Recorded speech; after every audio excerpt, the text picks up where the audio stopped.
Hey everybody, welcome to the podcast. We are back. I'm here with my good friend, Sister Elizabeth Grime. Welcome. Hi, Sister Liz. It's good to see you. It's always good to be in your company. We are in the company. We are in the company of a great episode before we get to the Schmidt family and Special Olympics, we are gonna do some plug like we are a power strip. We're gonna just plug everything. And that is, we need your help, guys. We definitely need you to do some work for us. We have put out how many episodes? I think this will be 25 or 26. No one has paid for this content. They're getting amazing content for free. So we're not asking for money.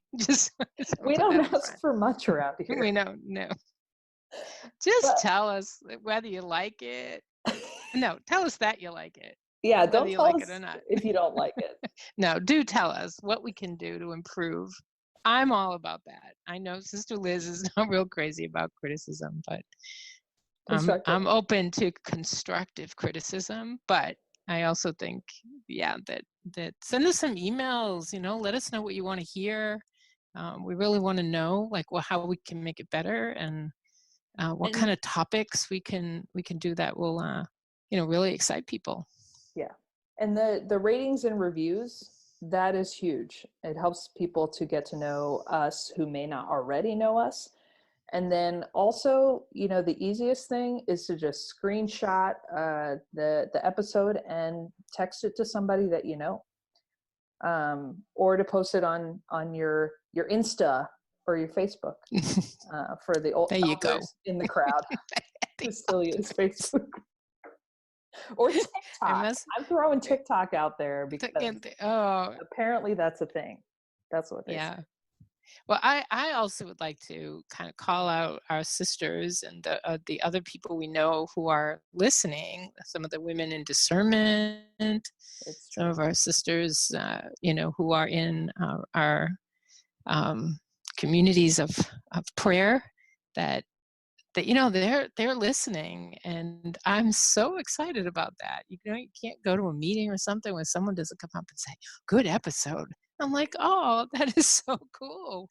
So we need to ask you too to share it with your friends and put some comments in there, so others know what you're appreciating, what you like about it, and get some chatter going about this, because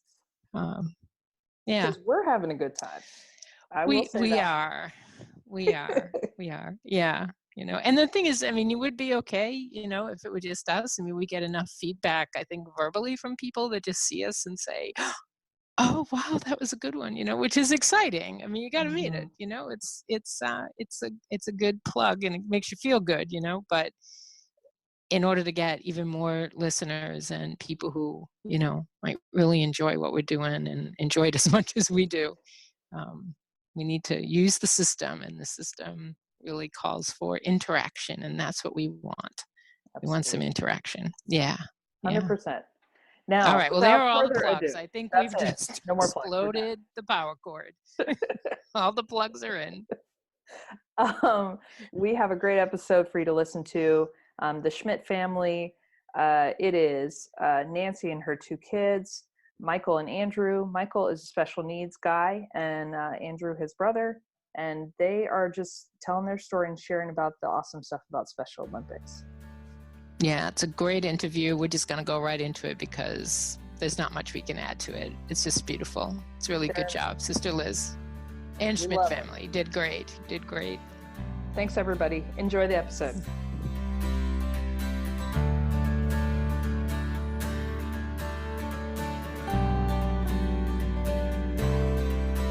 Okay, well, this is Sister Liz, and I'm here. I have the special honor of being here with the Schmidt family today, and they are going to tell us a little bit about their experience with Special Olympics and fun stories and all that good stuff. And so thank you guys. First of all, thank you guys so much for being willing to come on the podcast today. Not a problem. Yeah, thank you for having us. Yeah. So maybe before we really dive in, we want to say a little shout out to our good friend, Jeff Abel, who works with Special Olympics, who's a mutual friend of ours, and really got this whole connection together today. So thank you so much, Jeff. Do you want to say anything about Jeff before we go forward and how much you love him? We do. Go ahead, tell him. I like Jeff. You like Jeff? I do too. Yeah. We do. We enjoy Jeff's company at all times. He has a lot of fun and makes things more fun when he's with us. Yeah, we first met Jeff when I was applying to colleges 4 or 5 years ago. He was working at Mount St. Mary's in the admissions office. And since then, he got pretty heavily involved in Special Olympics, and we've been working with him pretty much since then. So. That's great. Well, we love you, Jeff. Thanks for listening and all that support and work, your hard work, and I think what's really special about him is his joy and dedication. He does have a lot of joy. Yeah, he does. It's contagious. He really does. He does a good job spreading it. Yeah. So Nancy, Michael, Andrew, tell us a little bit about you, about who you are and what you're up to these days, things you like. I don't know. Do you want to start? Introduce Go yourself. ahead, I guess. Hi, my name is Michael. We're glad you're with us, Michael. Thank you. Do you want to tell us something about yourself, something that you like? I like Special Olympics and I like to play softball. It's my favorite sport of all time. That's great. What other sports do you play? I play basketball and soccer. No. And I think that's about it. Mike's also, he didn't mention that he's a global messenger for Special Olympics. So he took classes and he can give speeches, and he had an amazing opportunity last year with United Airlines. They flew him out to Chicago, and he got to be part of an ad campaign that appeared in airports all across the country, and it was amazing. Wow. So yeah, we've been really blessed by Special Olympics in like at a lot of different ways other than meeting people. The opportunities that we've been given have been amazing. That is awesome. I know I saw a picture of the ad campaign with Michael on it, and it was really cool. Yeah, we enjoyed that a lot. And so, go ahead. I'm Nancy. I'm Mike's mom, and Michael got involved when he was about 12 years old, and he's 25 now. So we've been doing this for quite a few years, and I don't think we have any plans to stop at all. We just plan on keep going until we can't do it anymore.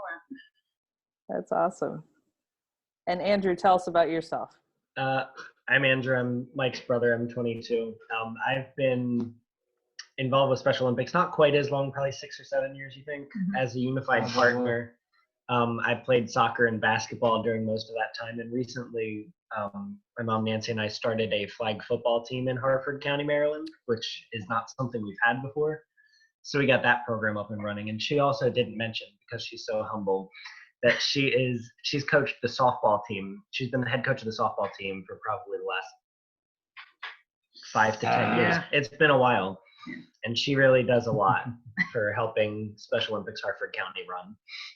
So for those who are not as familiar with Special Olympics, how does it involve so many different kinds of people, and maybe explain what a unified partner is and those sorts of things for those who are new to this idea? Sure. So Special Olympics runs year-round sports programs for people with intellectual disabilities. And the seasons generally run like 10 to 12 weeks, and then they end with competition, and you compete 2 to 3 times across your state during the season in competition, and then that's how you advance to the state competitions. A lot of sports offer unified sports. For the team sports more, I would say most of the team sports.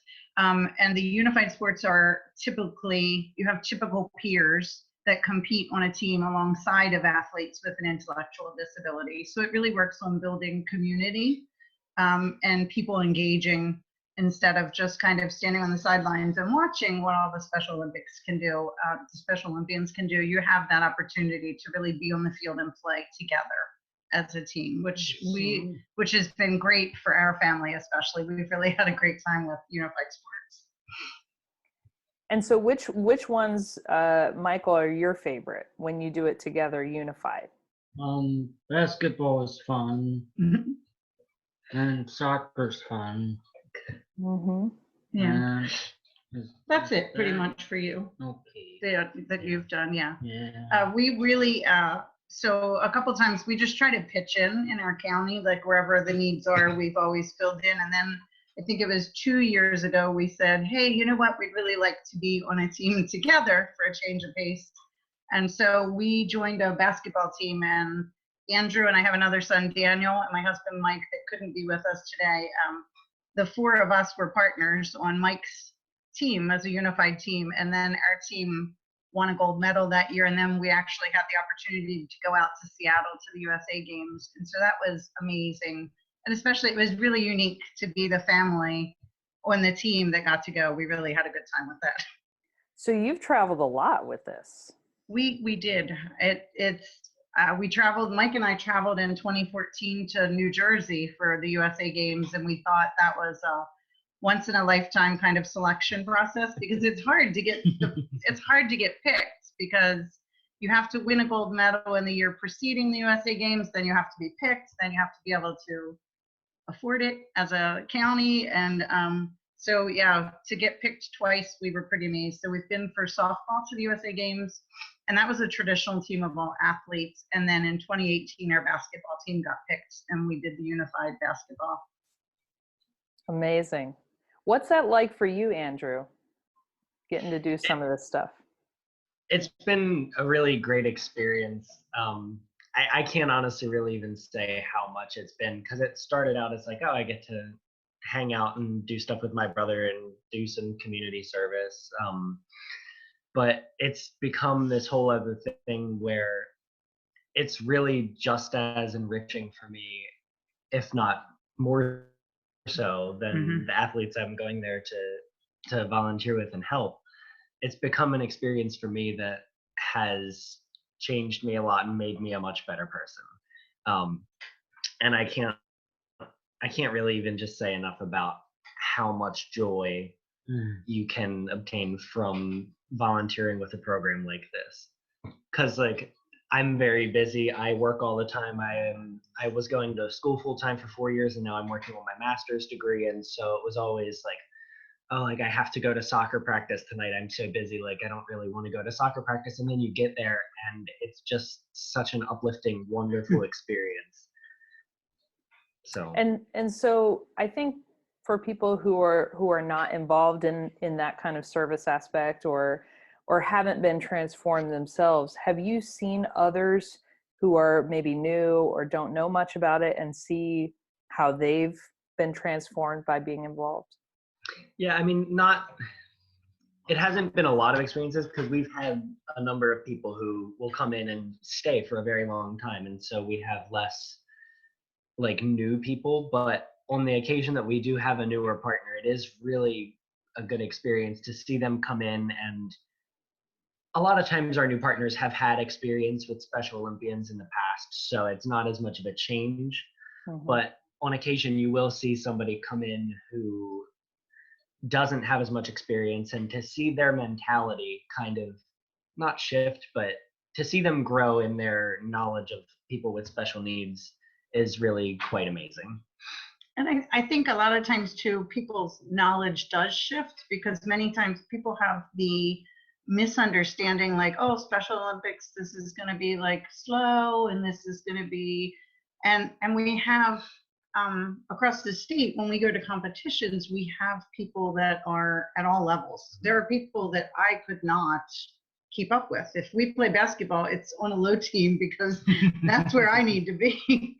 But it's interesting to see people's misconceptions change, like when they actually get involved with the program and they start seeing what some of these athletes do and their abilities and how far they go and just everything. So that's the nice thing for me, is when somebody new comes into the program, they're often surprised by what goes on and just everything about the athletes. You know, if you haven't been exposed, it's a wonderful, wonderful opportunity. And I have a friend of mine that always says, these are the best people in the world.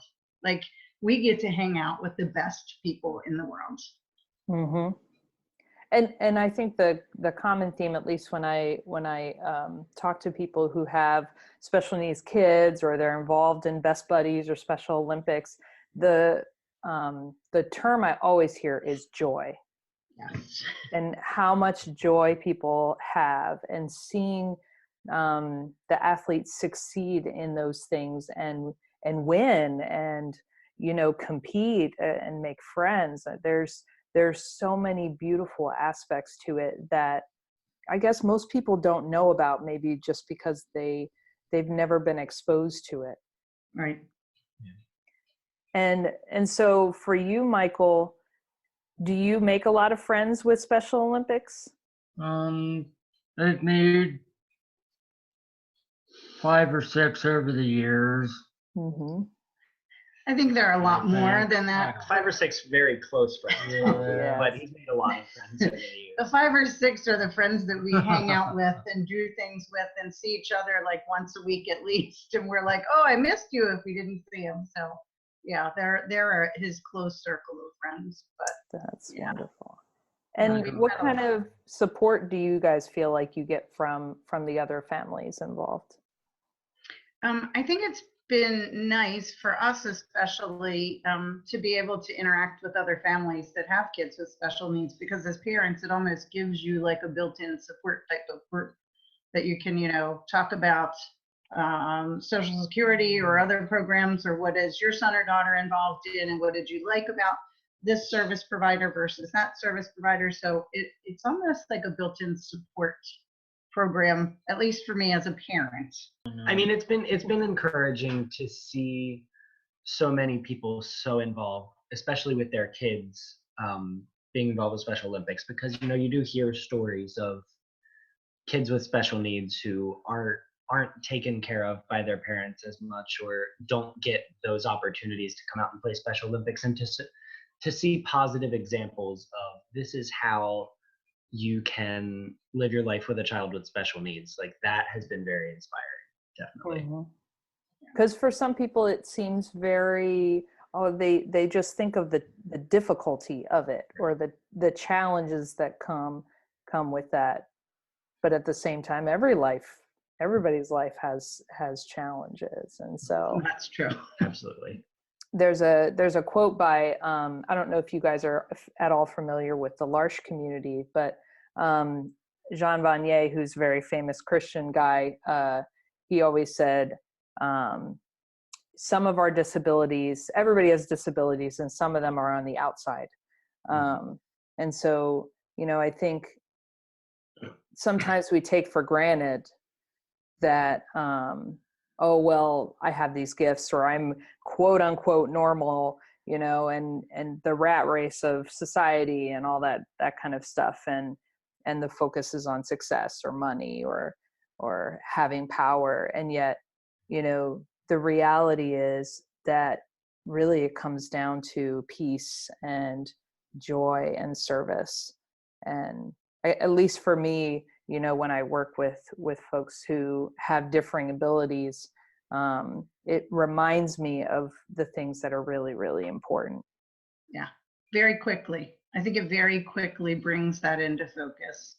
And because we meet athletes that are both within family settings and are within a group home setting, it's nice to be able to connect with them and feel like you're bringing more into their lives and giving them more opportunities than maybe they would have if they weren't involved with Special Olympics. Mm-hmm.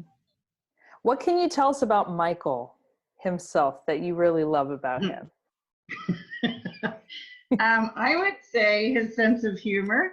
I remember thinking, like, you know, when you have kids don't always get disabilities like other, you know, little kids. So it was hard when he was younger thinking, like, kids didn't get him, but he's got such an amazing sense of humor.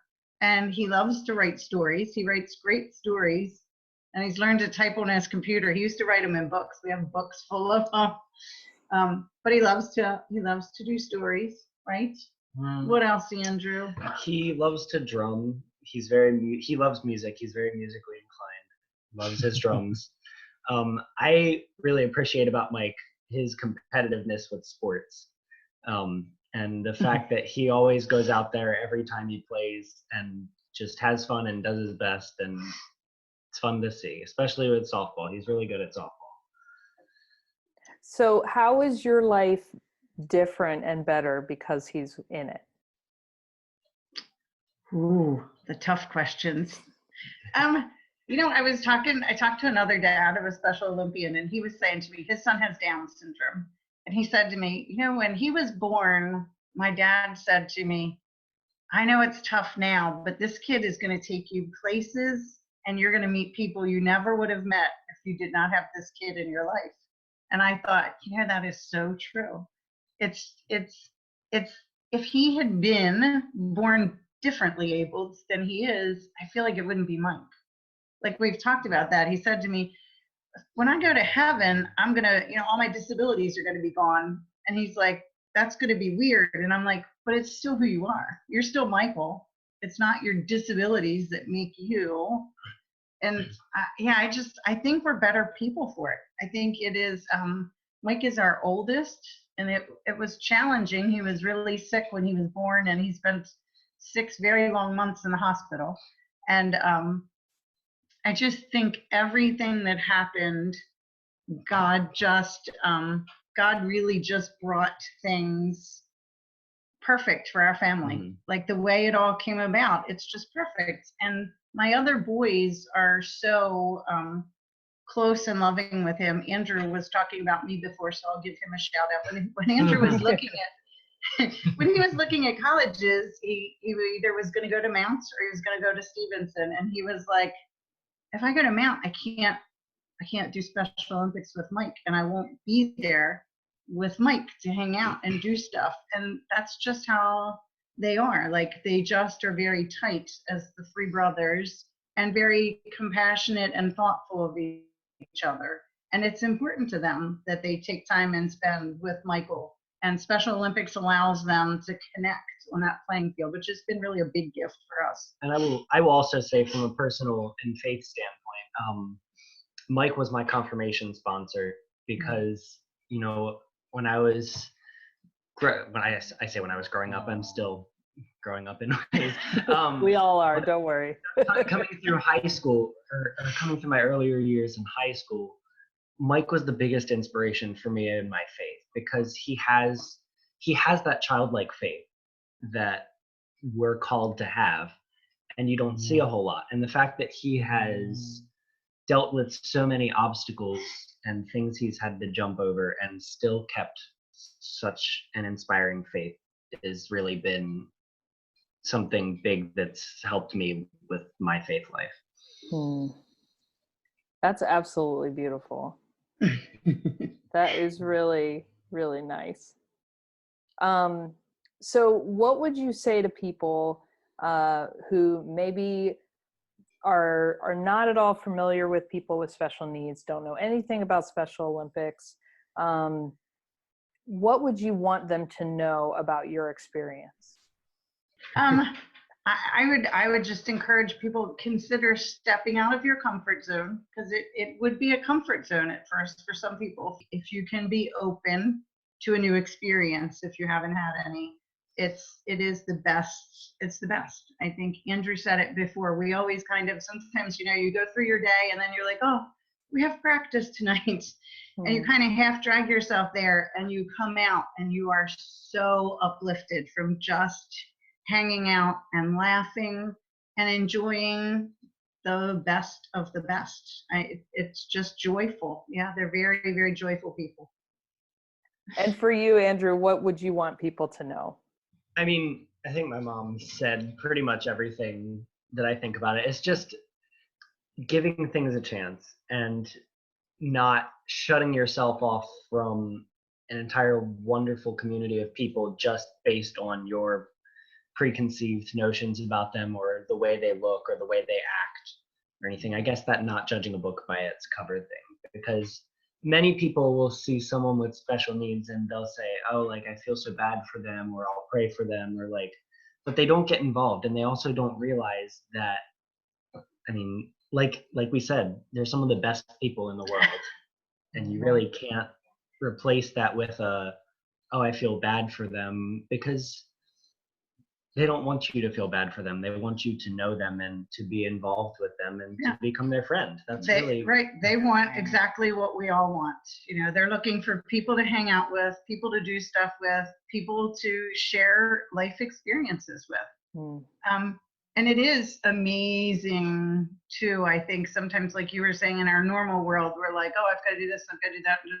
But when you get to know some of these athletes and see what they do on a daily basis, like how hard they work to do what they do, to go to work, to just everything, it leaves you in awe of these human beings that are out there working 2, 3, 4 times as hard as everything that comes natural to us, that they've fought for to get this skill or that skill. And it's amazing. Yeah, it's amazing opportunities. And Mike, is there anything you want to tell us about your mom and your brother? Any stories you want to tell us? Yeah. Oh, do you have a story? Any secrets you want to share? This year when we won the gold, she got a water bath. They stopped her heart a little bit. Our softball team just won gold a couple weeks ago. So yeah, the other coaches dumped a cooler on me and my team was thrilled. They loved it. That is awesome. How is it playing with your brothers? I love my brothers. Well, I have to say, I really have, we could just talk on and on, of course. But I want to say thank you so much for taking the time out and for sharing your experience with us. I think it's really to see you all and families like yourself who are just embracing life and just enjoying it and giving these opportunities to people is really special. And so I appreciate you guys, and thank you for coming on the podcast with us. We've really been blessed by it. Oh, thank you so much for having us. We appreciate being able to share everything too. This has been in the Company of Charity podcast. Thanks for listening. We'll see you next time.